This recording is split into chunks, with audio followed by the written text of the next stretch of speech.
এই ছাতি ঠিক করার কাজ কতদিন ধরে করেন? অনেক দিন ধরে।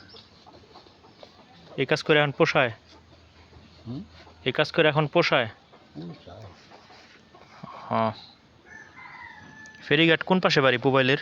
দক্ষিণ পাড়া। ওই যে সর্দি বাড়ি যাওয়ার রাস্তা আছে ওইদিকে? হ্যাঁ, বাজারে ফেরি একেবারে রান্নালে লগই। ও, ছেলে মেয়ে কয়জন আপনার? চার মেয়ে এক ছেলে। এরা কি কাজ করে? হ্যাঁ, আবার ওই বিয়া শাদি দিয়ে আসছে।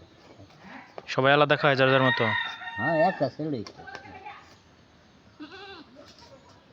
তো এক ছেলে আপনার খাইতে পারতো না? হ্যাঁ, আমার লগই। তারপরও যেন খাই কাজ করে আসি গেছি। হ্যাঁ, সময় কাটে যখন। হ্যাঁ, একবার কাম ছেড়ে দিলে আবার শরীর নষ্ট হয়ে যাব। হ্যাঁ। মানুষের লাইফ সাথে কথা বার্তা কইলা হ্যাঁ, ভালো।